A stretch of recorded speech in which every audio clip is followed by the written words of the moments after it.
Pernahkah Anda mendengar tentang pembunuhan tersembunyi di beton? Pembunuh untuk alasan yang sulit dikatakan. Membunuh banyak wanita. Trik melakukan kejahatan itu sangat kejam. Tuangkan semen ke seluruh tubuh. Hari ini kita nonton film Criminal Minds episode 3 season 12 Amerika. 3 anak sedang bermain di tempat sampah.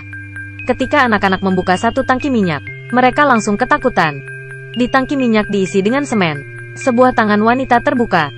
Karena cara melakukan kejahatan itu terlalu kejam, kasus ini telah diserahkan ke FBI. Korban adalah seorang ibu tunggal, tinggal bersama anaknya. Melalui X-ray, mereka dapat mendeteksi wanita ini dimasukkan ke dalam tangki. Kemudian si pembunuh menuangkan semen. Saat itulah sekelompok kecil tiba di tempat kejadian. Markas memiliki lebih banyak berita, menemukan korban kedua lagi, juga seorang ibu tunggal, masih di tempat pembuangan sampah, tidak jauh dari tempat kejadian sebelum. Setelah tiba di lokasi, polisi tidak menemukan jejak konstruksi. Ini juga berarti, pelaku setelah melakukan kejahatan, sengaja memindahkan tangki minyak ke sini. Tapi ini sangat sulit untuk dijelaskan. Tangki minyak seberat 200-250 kg, membuangnya ke danau. Bukankah itu sudah selesai? Mengapa harus membawanya ke tempat pembuangan sampah? Pemimpin lebih lanjut berspekulasi. Untuk si pembunuh, tempat sampah mungkin berarti sesuatu yang lain. Sangat cepat, staf forensik memproses 2 mayat bersamaan melalui cara hidrasi jaringan kulit, mengidentifikasi identitas korban kedua. Selain itu, melalui pengamatan semen di tempat kejadian, mereka berspekulasi bahwa pembunuhnya kemungkinan besar adalah pekerja konstruksi, karena semen tidak dibeli secara langsung, tetapi menggunakan pasir dan batu pecah semen untuk mencampur.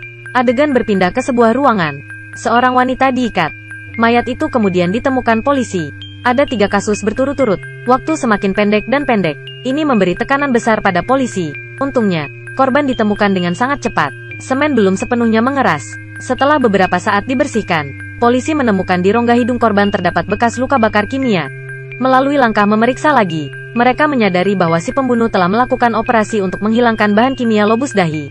Caranya adalah dengan terlebih dahulu menggunakan bor listrik untuk mengebor rongga hidung. Kemudian menyuntikkan klorin yang sangat korosif ke dalam otak korban. Merusak lobus dahi otak. Lobus dahi otak memiliki efek menahan rangsangan saraf dalam tubuh manusia. Seorang polisi berkata, apakah pelaku ingin membuat mayat budak seks? Pada malam hari, polisi mulai memantau tempat kejadian. Mereka menilai bahwa si pembunuh sangat mungkin untuk kembali ke tempat lama. Gunakan itu untuk mendapatkan hiburan emosional. Benar saja, target muncul. Tapi lebih dekat untuk menonton adalah sepasang kekasih. Mereka di sini untuk berhubungan seks. Namun adegan ini baru saja ditemukan oleh pelaku. Dia dengan cepat melarikan diri dari tempat kejadian. Setelah kembali ke kantor polisi, orang-orang mulai menganalisis alasan si pembunuh mencintai tempat pembuangan sampah begitu. Apakah karena tempat pembuangan sampah? Apakah itu tempat dia berhubungan seks untuk pertama kalinya? Apalagi prosesnya sangat tidak nyaman. Jadi dia ingin membalas dendam pada wanita. Di sisi lain, si pembunuh, setelah kembali ke rumah, jelas sangat tidak sabar. Dia tarik foto keluarga dan melemparnya hancur menjadi beberapa bagian.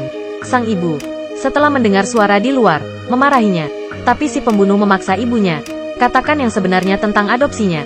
Ibu tidak menjelaskan, langsung dipukul pingsan. Kasus di pihak kepolisian sekali lagi menemui jalan buntu.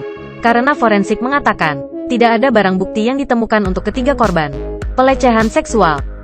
Jadi itu membuktikan bahwa anggapan polisi sebelumnya salah. Kapten berkata, apakah si pembunuh ingin melakukan operasi, membiarkan korban kehilangan hasrat seksualnya? Targetnya adalah ibu tunggal. Dia ingin menggunakan caranya sendiri. Jadikan mereka semua panutan. Menurut pepatah seperti itu, bu pelaku kemungkinan besar adalah orang yang tidak senonoh. Begitu saja, polisi mengandalkan analisis data, menemukan seorang gadis lokal yang telah merusak lobus dahinya. Namanya Linel, 35 tahun. Ketika dia berusia 15 tahun, terjadi kecelakaan mobil.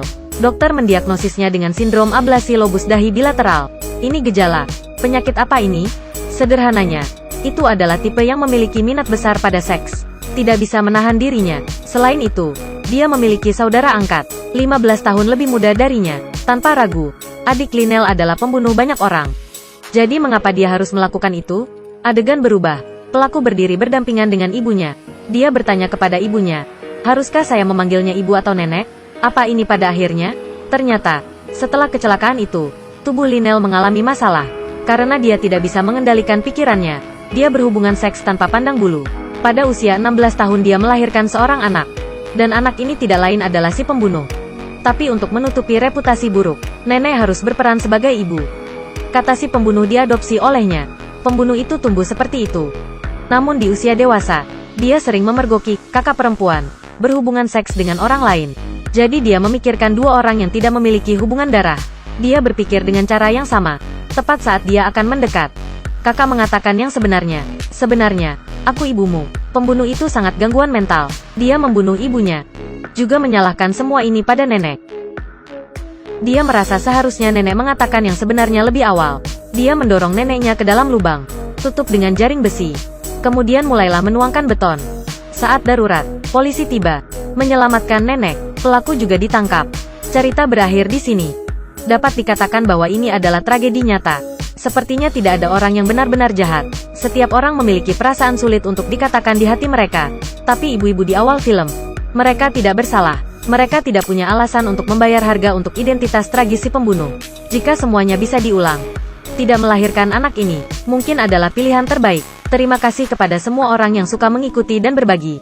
Sampai jumpa lagi.